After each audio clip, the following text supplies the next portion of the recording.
everybody, it's Paul from Alexander Knife Sharpening. So very cool day today here in the shop. My Xtool S1 40 watt laser came in, and I got this desk here that I'm going to put it on. It's a nice big wide desk, so it should have plenty of room for the laser. Over to the right of it, you guys have seen this before, that's my Laser Pecker 4 in there. So now I'm going to have the two lasers here in the shop, so we'll see how this goes, but I'm going to be assembling the riser base. So I bought the S1 and I got all the accessories. I got the riser base, I got the riser base, I got the rotary tool, I got the S1 itself with the 40 watt laser, I got the 1064 infrared laser for doing metals, and they don't have it out yet. You can't buy it separate, but I'm probably going to get the 20 watt laser too when the 20 watt it becomes available. Right now when you buy it, you have to make a choice between the 40 watt or the 20 watt. The 20 watt, a lot of people will tell you that is like the perfect size for doing a lot of just general engraving work, images and stuff like that. The 40 watt is really meant for cutting. So, but they both will do everything, but the beam is a little bit bigger on the 40 watt. But let's get started here. This is the S1 riser base, and I will let you know how the installation of this goes. It looks fairly simple. It's well marked, so you can see there's a right side, a left side, a front and back. I see one little screw hole on each section there. There is some little foam strips that are going to have to go in somewhere. I will look at the instructions and figure out where that is. And then I will get out the new S1 and plop it on top of this thing. We'll go from there. But let's get started with getting the extended riser base put together. Okay, so it looks like the first part is fairly simple and straightforward, and that is to put these M4 screws right into these four corner parts right here. So there's a slot, and then there is the hole for these M4 screws. These M4 screws are black. The other screws that look like they are going to go on the internal parts of the machine are silver. And there's also one that's longer than all the others. Alright, so yeah, so that's fairly simple. Should just grab all four of them.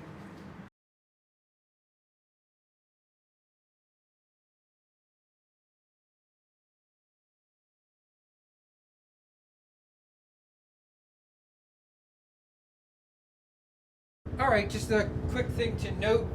I just noticed in the directions, on the next page it says to leave the right front screw loose and the left rear screw loose. And I called these M4 screws. They are not. They are M3.6. This little strip here is for light blocking. I didn't get into where that's going to go just yet, but just make sure you leave the right front and back left somewhat loose for the rest of the installation.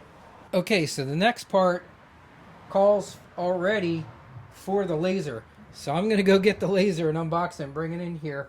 I am going to jump ahead real quick just to see where these go, just to make sure it's not going to be difficult to install them with the laser on. Alrighty, so I just carried the S1 in here. I gotta say, I'm always blown away with really cool engineering and manufacturing that goes into certain things, even when it comes down to packing. They really thought about everything. They put these nice little foam pads in there with straps to make it easy to lift out. One of the things I liked about this particular laser, it's like 40 pounds, I believe. When you get into some of your CO2s and stuff, they can be really heavy and hard for one person to move around. That was another thing that attracted me to the S1, was that it was fairly lightweight, which makes it nice to be able to move around, because I'm constantly moving stuff around in my shop. Okay, slight change of plan. Since since I bought my whole system all together, and a lot of the other videos out there are people adding the riser base after the machine's already assembled, I figured I would show it since I'm putting it all together at once. So the next step was I have to take 9 3x8 screws out of the crumb tray. So this is the crumb tray down here. I took these 3 out already. There's 1, 2, 3, 4, 5, 6 more here. So that's 9. So all of these silver screws need to come out. So I'm going to take them out. I will say the packing of this thing is amazing.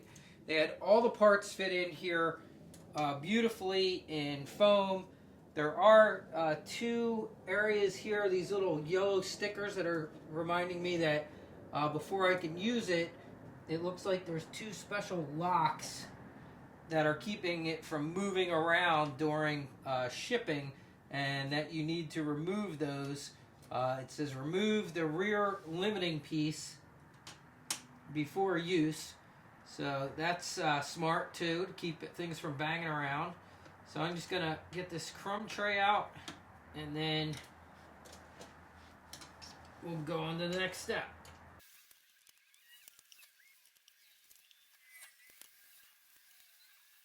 Okay, so I got the last one out. I should be able to lift this crumb tray out now, and it's coming right out. Make sure you save these screws, because I have also seen there's another YouTuber I follow who does lots of laser engraving, and he makes jigs for the S1 to make things go a lot smoother, and he uses some of these screws to align the jigs in the same spot. So don't toss these out. Make sure you keep them in a safe spot, because you might want to use them for something like that. So I'm going to put these back in the little package, and I will mark that these are the original crumb tray screws on this piece of plastic in case I need them again at some point, because I know it's Clack Shack, and he makes some cool like cutouts to make like doing multiple coasters go faster and things like that. So hold on to those screws. Definitely do not toss them. Make sure you keep them in a safe spot. Alright, so now that I got those out, let's go on to the next part. Okay, so now I should be able to pick this up. I'm going to adjust the camera here for you guys, and I should be able to put my laser right on top. I left the plastic on here just for now so I didn't scratch it. I'll take that off in a little bit. It's interesting, the majority of the weight in this thing is in the back. It's not very heavy up front, but it does seem to be pretty heavy in the rear. But like I said, not so bad that you can't lift it, which is really nice. Alright, so let's see if I can get this lined up. Okay, and it looks like the rubber feet go, it fits right in there. Yeah, look at that. So yep, so that just dropped, it dropped right into place. So there's little cutouts for the rubber feet. Yep, and that just dropped right in there perfectly. And the other thing I wanted to tell you guys that I got with this, which is cool, is I got the fire suppression system. So I'm going to show the installation of that. I thought that would just be a smart thing to do, having it in a garage shop and a cutting laser. I did get the fire suppression. So like I said, I really went in all in on this particular laser. Alright, so let's go on to the next step. Okay, so now we're going to open up the laser, and I'm to put 5 of one size screw in, and then there's 1 extra long screw, which I just dropped. Alright, let's pick that back up. And that's going to go in the very middle. So it's going to be 6 screws, so it's going to be 3 on the right side, 3 on the left side, 3 in and 3, but in the middle of this side should be this long one. So I'm going to count my I want to check my holes and see, make sure I'm going into the right thing. So I got a bunch of different holes here. So there's threaded holes, and it looks like there's, so some must be from what just came out. Yeah, so the crumb tray must have been one, and then these must go in another. Let me make sure I'm putting this in the exact right hole here. Okay, so let me show you this up close. So you'll see here, each one of these has 2 holes. And according to the directions, we're supposed to use the top hole. So it should be this hole. And there's 3 on this side. So this is the extra long one, so I'm going to put that one in first. So I'm going to put this guy in right now. So this is the 1-incher. Yeah, it takes a little while to screw that one in because it is long. All right, and now I'm going to do the 6 others. And I'll just back out a bit here.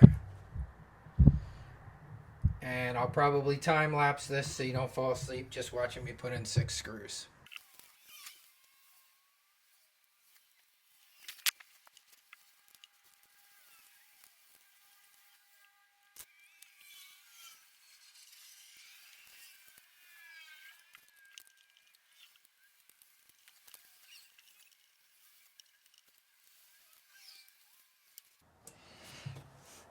Okay, so those are all in.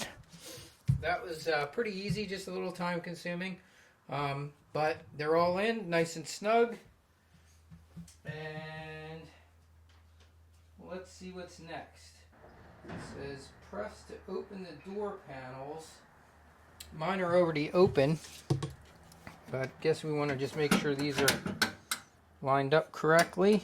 That one's fine. And then it says, yep, it says I can now tighten these ones that were loose. So that's this back left.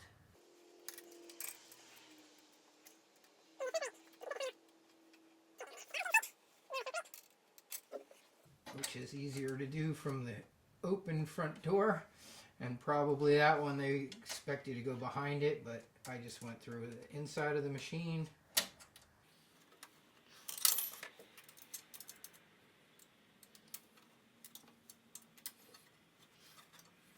All right, and that's done. Okay, so the whole riser base is installed. The only thing left to do is the light strips. They get installed right on this little piece here. All right, so I'm going to peel one of these strips. I don't know if they gave me extras. There's 4 of them here, but I only show them one here and one on the other door. Maybe that's in case they wear out or something. You have a replacement. I don't know. I'm gonna get this one on here. That is just about a perfect fit. All right, let's see. Well, that's certainly not gonna. There's still a huge gap there. That's funny. Okay, so I did get it all together. It's on top, and everything seems to be running fine.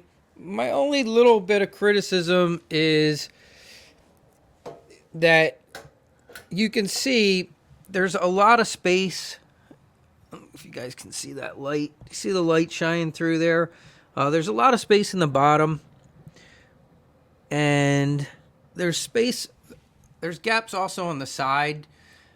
Now, it doesn't need to be a perfect vacuum to get everything out, but you will get a slight smell sometimes from things that you're engraving. So the better you have it sealed up, the better off it's going to be.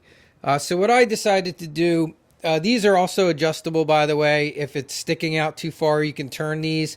I talked about that in directions, but this piece of foam is definitely not big enough to be block. It says it's a light blocker, and like I said, they gave me 4. Didn't say anything about putting any on the sides, at least not that I saw in the instructions. And even with it, it's definitely not big enough to fill that gap. So what I decided to do instead, I put a piece of painter's tape down the sides because the sides are not critical. They're not going to open or move. I ordered some black painter's tapes just so it'll blend in better. In the front, I ordered a magnet used for whiteboards that I can cut to size, and I'm going to put a piece of magnet across the front. And I might even tape off the bottom depending on how it goes. Now, I have a pretty strong vent fan hooked up to mine, so I don't think it's going to be necessary because I've done some wood already, and it's not like I'm getting a ton of smoke in the room. You do get a little bit of smell, but it actually smells good, the wood burning. Let me just show you real quick on the inside.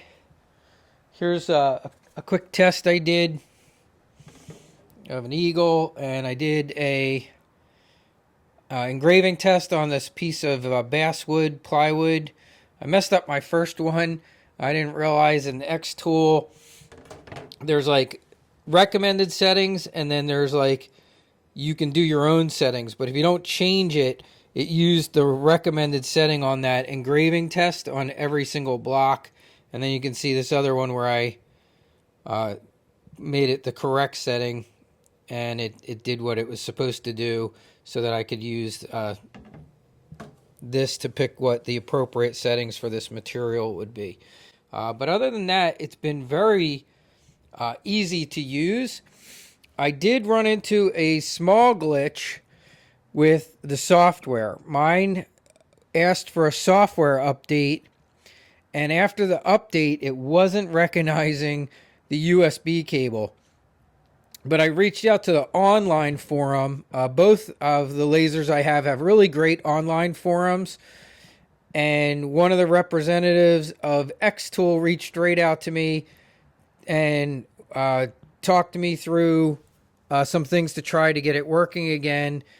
I had to go into what was called developer mode and download the update because apparently mine probably failed in the middle of the update. But once I got that done, it's been running great. I am really impressed with it. I'm very impressed with the Xtool software compared to my laser pecker software. They're both really, really similar, but the Xtool software definitely does a little bit more than the laser pecker one does. But they're both really great lasers, and for newbies, if you're kind of like me, which I'm still very new to laser engraving, I've only been doing this a couple months now, I have found both pieces of software very easy to use. I have not attempted to use Lightburn at all, even though both of my machines are capable of using Lightburn. So far for me, with what I've been doing, the free software that comes with both of the machines that I have has worked out just fine. So that's the update for now, and that's the riser base installation. I'm next going to do the fire suppression system. I have that down here, and I will film that, and I will show you how to install the fire suppression if you got that for your Xtool S1 laser.